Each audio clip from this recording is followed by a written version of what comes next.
Great. Firstly, thank you so much for your time today. To kick off today's conversation, could you please tell me your name and who you work for? Sure.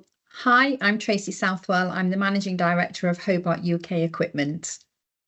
Can you tell us about your current role at Hobart UK, what that involves, and what motivates you day to day?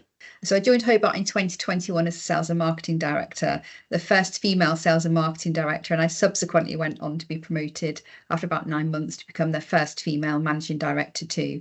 So I have to take my responsibilities very seriously in terms of championing gender equity within our organisation. So in terms of my responsibilities, I have a team of around 60 people. It's a sales and marketing business unit where we're really focused on the UK market as a whole for commercial catering equipment. Could you share with me how your career choices led you to your current role and what inspired you to do this work? Okay, that's a good question. So I'm not sure I'm going to give you the answer that you really want, but when I received the phone call to consider Hobart as my next career move, I hadn't really heard of Hobart. It definitely wasn't on my radar. And in fact, it was my husband that was a big advocate for Hobart because he has worked in commercial kitchens most of his life and therefore have used all of the equipment that we produce and was a big fan. So he convinced me actually to take the step into the interview and go for the role. So yeah, it was down to him. So I blame everything on him. I guess from my perspective, having worked on some great brands to Hobart, which is obviously heavy industry, stainless steel, engineering, quite different to some of the products that I'd worked on before. I did wonder how I would transition. But having said that, the industry itself is such a fantastic industry. It's full of really lovely people who are there to help and support, and therefore that transition from outside of the industry into leading a business in the UK and from a standing start was made so much easier because the people both from ITW, my parent company, but also as well the wider industry. So yeah. I guess if that answers your question, hopefully it does, but it's a great industry. I'm glad I took the leap. And yeah, in terms of what fuels my passion, I guess just doing a great job, ensuring that Hobart, which has been successful for over 125 years, continues to be so. And therefore, my role I very much see as, the guardian of the brand, the guardian of the company, and making sure that it continues to be as progressive as it was 125 years ago as it is today.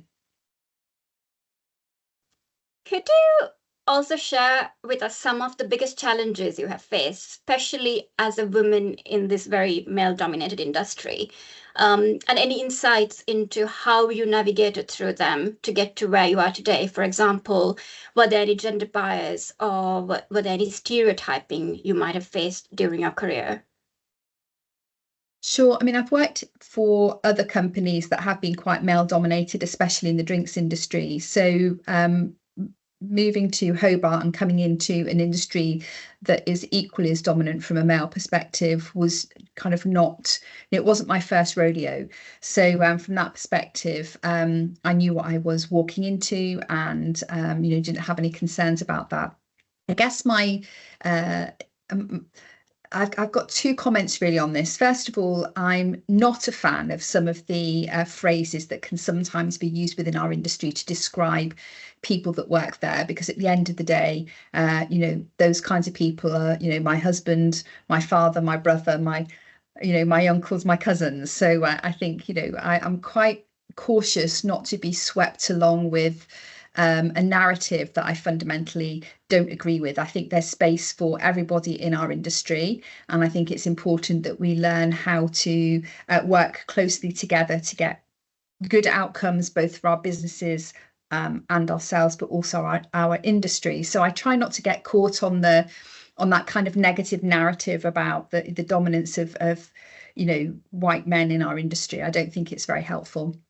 I prefer much to kind of take people on the journey with me, work with integrity, call it out. I think that's really important. Have the courage to call out language or behaviours that really are out of date or do not fit, the current environment and the future need. Our children, our grandchildren are much more in tune with what the right language of today should be, and therefore, from my perspective, I always try and strive to match that. I don't always get it right. I'm kind of the older generation, even though I don't like to admit it. So I'm still learning every day. So I don't think it's been a huge challenge. I think it's more been about adopting a positive state of mind around how to tackle it and how to call out language and behaviours that aren't relevant, and taking people on that journey with you to help support and educate them rather than cause unnecessary tension or conflict.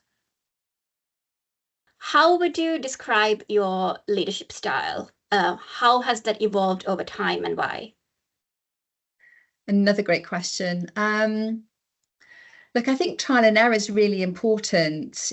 You're not born a great leader. You have to learn how to, become a leader of people or a leader of an organization. And I think that job's never complete. Every day I learn something about myself, about did I say the right thing? Did I take the right action there? Could I have done something differently? How did that interaction go with this person, this team? Did I get the best out of that situation? Did I get the best out of me? Did I get the best out of others? So that, I think, for me, you're constantly on that journey in terms of understanding what leadership means to you and what leadership means to the organisation that you're representing. And sometimes it can be slightly different things. Cultural differences, for example, can influence how you lead. The performance of a business or the cycle that business is in can sometimes influence how you lead. So I think you grow into leadership. It's trial and error. In terms of my style, I'm quite hands-on. I'm not particularly hierarchical, which can be sometimes a good thing and a bad thing. I tend to work alongside my team with my sleeves rolled up and try and contribute with them. I'm quite pragmatic and down to earth, and try to have as much fun as possible along the way. I think if that kind of summed up my leadership style, then yeah, I'm pretty comfortable with that. What do you consider to be the skills needed to succeed? And are there any tools or techniques that can help particularly young women enter the sector and accelerate their careers? So I'm a committee member, part of the Food Service Equipment Association as well. So from my perspective, I do work alongside a great team of people who have a vested interest in our industry to think about topics such as education, learning and development, attracting talent into our industry, looking at ED&I opportunities, etc., etc. So I guess from my perspective, there's a lot that the industry can give. I think that the industry is grappling with how to organise itself to attract talent into the industry, regardless of age or background. I've come into the industry in my 50s, not in my 20s. Although when you look at the future trajectory of roles and skills needed, it's clear that we aren't attracting people into our industry, and particularly younger people. So I think regardless of whether you are running a small business, a large business, whether you're representing an industry body, actually attracting talent and younger talent into the business is obviously a key strategic objective for anybody involved in commercial catering equipment. If someone wants to make that first step into joining the sector, are there any actions that young women can take, or any women really can take on their own? For example, are there any types of training courses or networking groups that they can join? Yes, there is. I mean, there are a number of networking groups. The Cedar Academy, for example, really focuses on attracting young people into the industry and providing interesting content and development pathways. There are training. I mean, there's generic training that would benefit anybody coming into the industry, whether that's sales, marketing, finance, project design, project management. There's a big emphasis always on technical training, because of course once the equipment goes into the industry, it has to be looked after and maintained to get the most out of it and try and prolong the life of the equipment. So there's often an emphasis on technician training. So it's a tricky question. I think there's two things there. One, being courageous enough to consider our industry as a career path. I think it would be important. I think it's often dismissed. It's perhaps not seen as being particularly attractive or sexy to come and work for, stainless steel boxes that wash things. But actually, it's hugely exciting. It's a very interesting product and category to work on. And there's a diverse range of skills and jobs required.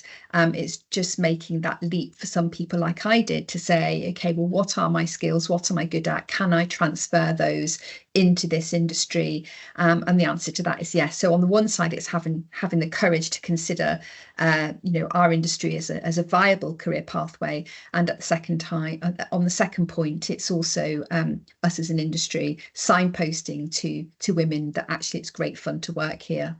Building on your experience of working in the industry, what do you think are the main changes needed to encourage more women enter the industry? The opportunity is clear, the need is clear, and what could encourage them to take on more leadership roles? I think there's also, it's a good question. I think people like Hobart, for example, or ITW, we have the ITW Women's Network, for example. So one of ITW's great superpowers, and ITW is the parent company of Hobart, are their ERGs, their employee resource groups. And the IWIN, the ITW Women's Network, is a global movement, basically, accepts male allies as well. It's not just about women. But in terms of the progress and the guidance and the passion for women leadership that ITW supports as a consequence of this ERG is hugely powerful. As I said, it's one of ITW's many superpowers. So for me, I think, considering coming into this industry, if you choose a company that champions female leadership, for example, then you've got a platform for your voice to be heard, and that's at every level. It doesn't it's not just about a managing director being able to access the IWIN ERG. It's women at every level within ITW that can join and be part of that and be inspired. I'm doing a webinar in a couple of weeks around presentation skills online, for example. So there's a whole raft of programs that are designed to inspire women to keep going with their leadership journey and to take knowledge and experience from those other women around them that have kind of been on that journey ahead of them and can share that with them. So hopefully that answers your question in terms of what ITW has and why it's such a great employer of women and why it champions female leadership. I guess on the flip side, it's making sure that from an industry perspective, other manufacturers and other dealer distributors and other companies working in this space have equal ambition and equal strategic intent to promote women, and not just women, but other talented people from more diverse or inclusive backgrounds.